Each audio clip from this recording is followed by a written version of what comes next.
सत्य असेल तेच दिसेल।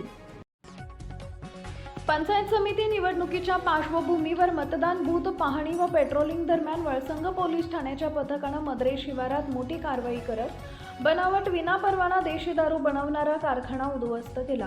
या कारवाईत सुमारे 1,54,09,650 रुपये किमतीची बनावट देशी दारू, साहित्य व वाहतूक वाहन जप्त करण्यात आले असून एक आरोपी अटकेत आहे।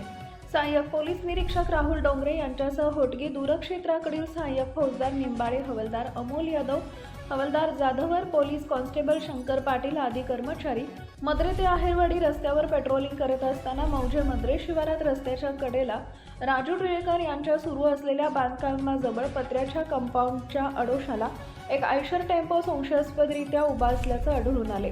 पंचायत समक्ष पाहणीसाठी पोलिसांनी जवळ जाताच टेम्पोतील 3 ते 4 इसम पळून गेले। त्यानंतर पत्र्याच्या गोडाऊनची तपासणी केली असता तिथं मोठ्या प्रमाणात बनावट विनापरवाना देशी दारू तयार करणारा कारखाना सुरू असल्याचं निदर्शनास आले। या ठिकाणी स्वयंचलित 4 मशीन्स, कच्च्या रसायनाचे 250 लिटर क्षमतेचे 122 बॅरल, रिकाम्या बाटल्यांचं बॉक्स, झाकणांचे बॉक्स तसेच टँगो पंच रॉकेट, मिगरी देशी दारू, कोकण प्रीमियम नंबर 1 या 4 कंपन्यांची 90 मिलीची बनावट लेबल लावलेली सुमारे 1400 बॉक्स तयार देशी दारू सापडली। कारखान्यात दारू बनवण्याचं काम सुरू होते।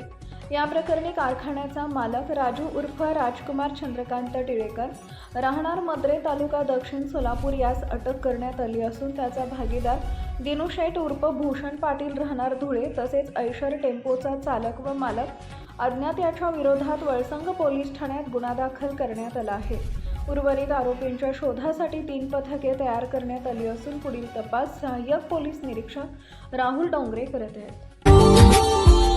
Subscribe now and press the bell icon. Never miss an update.